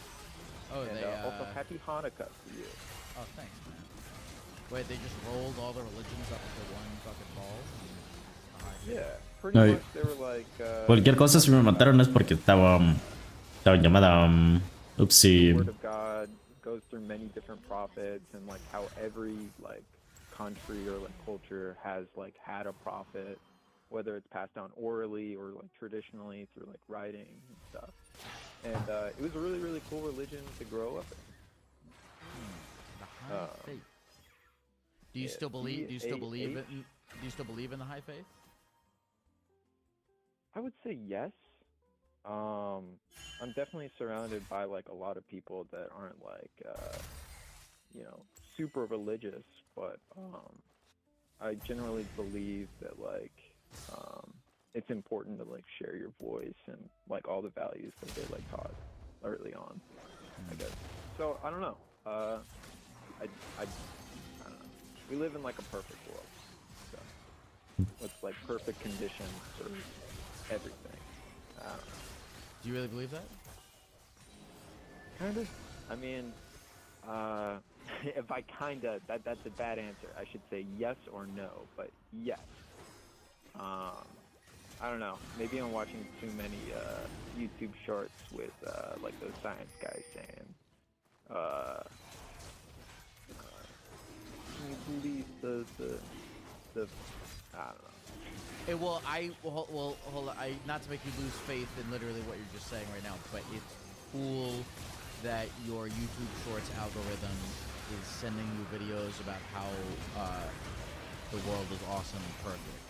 Because I don't know. Pero se metieron todo, what the I'm not fuck. alone in this, but most of the internet content I get fed is about how the world is horrible and we're all gonna die. Yeah, man, I do watch a lot of car crash compilations. Okay, yeah, you gotta balance it out. Yeah. Okay, I have one final question. Why do you believe the world is perfect as it is?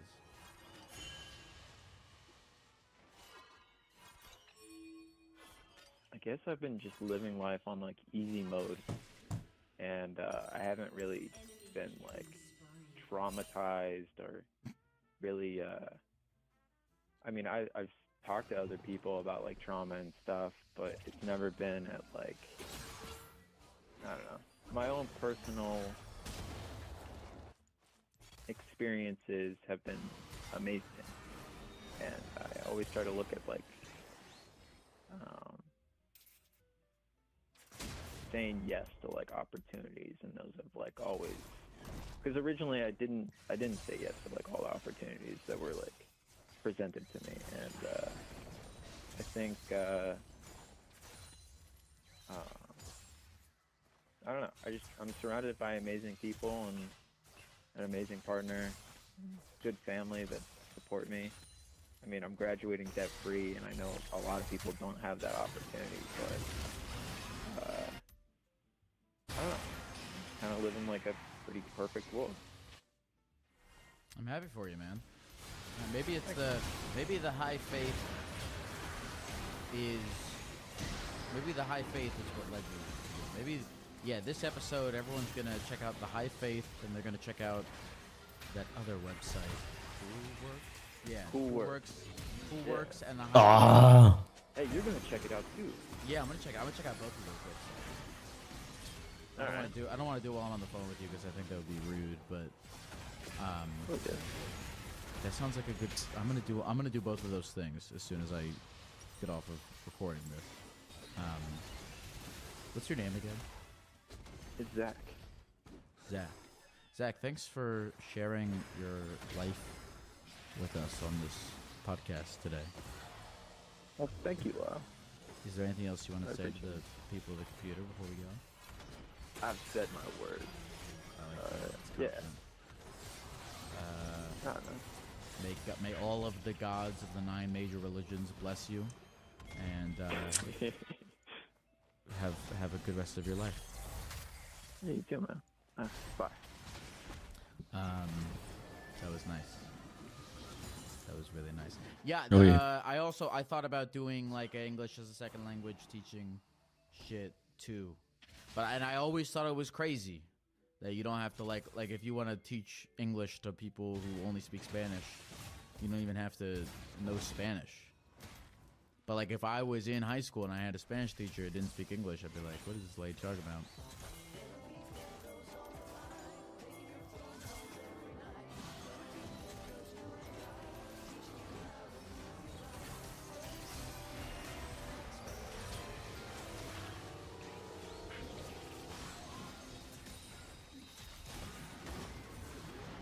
Here at Life Kit, NPR self-help podcast, we love the idea of helping you make meaningful lifestyle changes.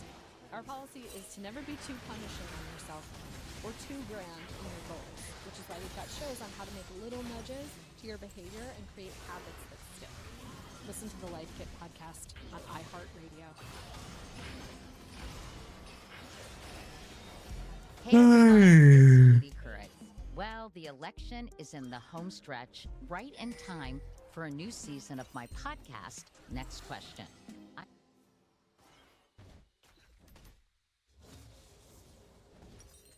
Hey everyone, it's Katie Couric. Well, the election is in the home stretch, right in time for a new season of my podcast, Next Question. I'm bringing in some FOKs, friends of Katie's, to help me out, like Ezra Klein, Jen Psaki, Ested Herndon. But we're also going to have some fun, thanks to some of my friends like Samantha B. and Charlemagne the God. We're going to take some viewer questions as well. I mean, isn't that what democracy is all about? Check out our new season of Next Question with me, Katie Couric, on the iHeartRadio app, Apple Podcasts, or wherever you get your podcasts. Jon Stewart is back in the host chair at The Daily Show, which means he's also back in our ears on The Daily Show Ears Edition podcast. Join late-night legend Jon Stewart and the best news team for today's biggest headlines, exclusive extended interviews, and more. Now this is a second term we can all get behind. Listen to The Daily Show Ears Edition on the iHeartRadio app, Apple Podcasts, or wherever you get your podcasts. The forces shaping markets and the economy are often hiding behind a blur of numbers. Pero We created The Big Take from Bloomberg Podcasts to give you the context you need to make sense of it all. Every day, in just 15 minutes, we dive into one global business story that matters. You'll hear from Bloomberg journalists like Matt Levine. A lot of this meme stock stuff is, I think, embarrassing to the SEC. Follow the Big Take podcast on the iHeartRadio app, Apple Podcasts, or wherever you listen. Hello? Hi. How you doing? Hey, what's your name? Wyatt. Wyatt. What's up, Wyatt? How you doing? I'm nice. How you doing? I'm chilling. I'm being a gecko, and I'm truly, honest to God, looking forward to talking to people on the phone today and seeing what's up. And that brings us into my next question, which is, what's up? Not a whole lot. I'm just finishing up a little bit of work in my shop. I'm ready to go home. Is there anything in particular that you wanted to talk about today? No, not particularly. I'm a blacksmith. What's going on as a blacksmith? So, right now I'm fixing armor. I'm in a group that does armored combat. You're in a group Topical tipo. combat? Yes, sir. Like you and a bunch of your boys get together and fucking smack each other with actual swords. Swords and axes. Really? Does that not? Can you not like get killed doing that? I mean, I guess you probably could, but it's the sport. Like, so all the weapons have to be blended, and they can only weigh like a certain amount. But All right, so all right, so the swords and the knives and then the axes that are all blunt. no knife. Okay, So the swords rules, and axes. They're all blunt. Yeah. So the rules of the sport are you can't stab, so you can't thrust. You can't intentionally hit somebody in the dick, behind the knee, strike vertically down the spine, or the back Yo portion of quiero the head. ir But a aside from that, yo. everything's legal. Really? Okay. Do people get like really hurt doing this? Yeah. Oh yeah. Have you I ever gotten know. really hurt doing this? No. Fortunately. What were you about to say? I know I was gonna say, I know a guy that broke his arm. He blocked an axe shot, cut his arm up, and shattered his arm. Jesus Christ. A lot of guys blow their knees out, ACLs, because the armor weighs like 70 fucking pounds. It's heavy as shit. You know, you step wrong, you know, you're in like a judo throw. You step wrong, and every single tendon in your knee explodes. Now, what do you think it is that inspires most of the people who join this sport to join this sport? Autism. 100% serious? A little bit, yeah. Yeah. What is the link between autism and armored combat in your brain? Well, so I mean, it is a little bit of a joke, but only a little bit. It's a lot of nerds who are also athletic enough and like want to do like a physical sport. But why not just? But why not just like why not basketball or wrestling? Why armored combat? Because you can't use a fucking axe. Yeah, that's If true. you're wrestling. Yeah, that was a dumb question of me to ask. Of course. That wasn't dumb. No. Let's get this straight. That was a dumb question. Hey, Because let's be of kind to course, ourselves. no, all right. We're not being kind to ourselves. That was a dumb question. Of course, we want to play the sword, play the game with the sword. In the end, okay. It was dumb of me to even suggest, to even wonder why people wanted to get into. We want to hit things with swords. We want to kill each other, but not actually. That's why people play video games, so that they can practice killing each other without death. And this is a bit of a step up. Yeah. It is. Have you ever hurt someone seriously? Yes, and I cried after because I am. At the end of the day, I am just a little guy. Yeah. Yeah, I blew someone's. I didn't blow his knee out, but he couldn't walk. What? Porque se mueve así. Like an hour afterwards. He was bent over, and I chopped just above his knee, and it shut his leg off. And he just, Okay. Holy fuck. Was he alright? Yeah. After a while, yeah, he's fine. So, Do you play a lot of like high fantasy shit? A little bit. I mean, I'm into like Lord of the Rings, but aside from that, I'm not super. I kind of feel like an outsider a lot of the times because I'm not using What? Warhammer 40K or anything like that. Lo borraron. It's kind of funny that you just said you feel like an outcast because you're not into Warhammer 40K. Yeah. Go ahead. That's what I mean. Like a little bit of the autism is like it's an important feature, and the blacksmithing is kind of my like, hyper focus. But most of the other fighters, it's D&D and Warhammer and whatever else. I respect the people in this sport because yes, Warhammer and D&D are traditionally very nerdy, but to take a step up and be like, no, let's actually fucking quit being a pussy and pick up an axe and fight me. Like that's awesome to me. It's something. I was on the American team. We represented the country for the international competition in Mexico this year, the first time in Mexico. And Mexican so sword fighting. Sort of, yeah. That's badass. Keep going. Tell me the story. So within the sport, it's Buhurt or armored combat. There are dual categories, and then there are the group fights. So the group fights are broken up by 5-on-5, 10-on-10, 12-on-12, 16-on-16. Yo. 16 on 16 giant fucking sword fights? Yeah. That's sick. Yeah. So I was on the 16 Bueno. team. We fought it. There was a qualifying event beforehand. The best first and second teams made 5 and 10, and then third and fourth place worked together to do the 16. I was on the 16 team. We smoked smoked them.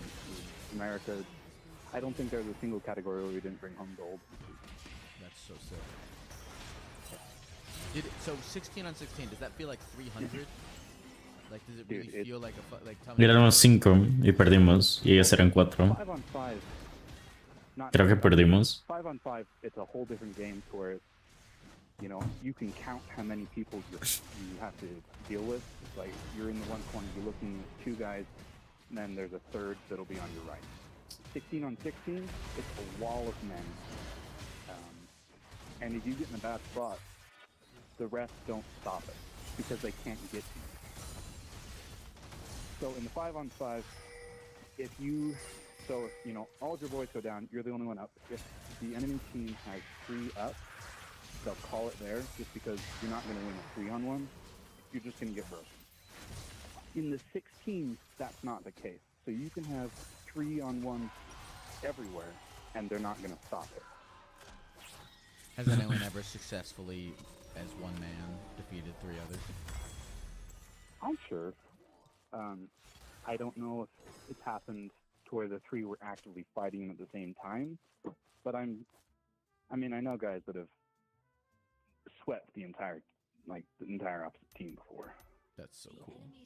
Now, normally in a traditional sword fight that I think of when there's like a war, you beat your opponent when they bleed out and die.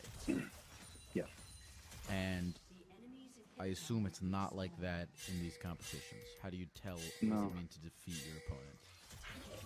So in the group, when you go to the ground, you make 3 points of contact. Llegaron 2. Ok, baneado. The way you kill a knight is you put him on the ground and you stick your bodkin through the gaps in his armor and stab him to death. So, because the sport is actually based off of tournament fighting, so you've got jousting on one side.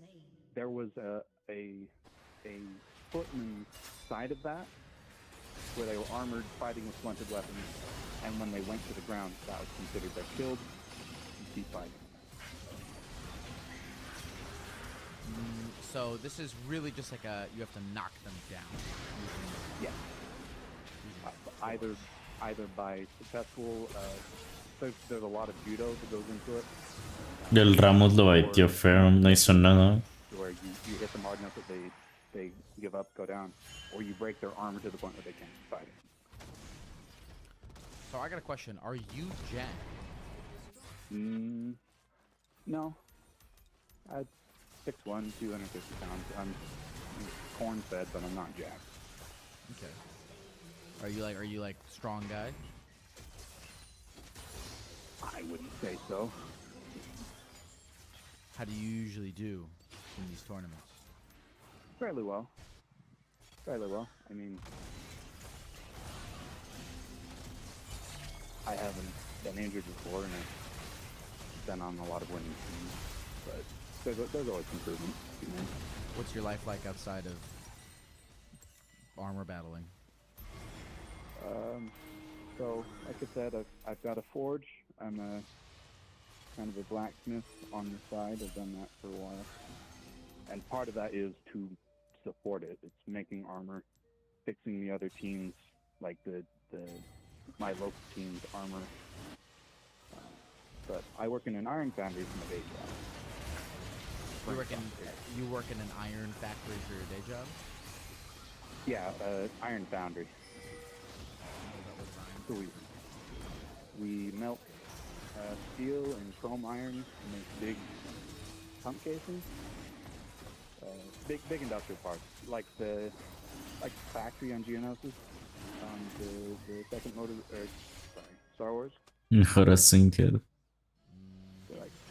Going through the droid factory, stuff like that. Do any women play the armored battle? Yeah, there are women's teams. There's not. Uy, pero si se daña, Versus women teams. Women versus women. Me quiero ir a bañar, así que aquí lo dejo por hoy. Y tal vez mañana aprenda si tengo ganas. Y chau. There's an international No, go ahead. Sorry, I want to let you finish your thought. Actually, I'm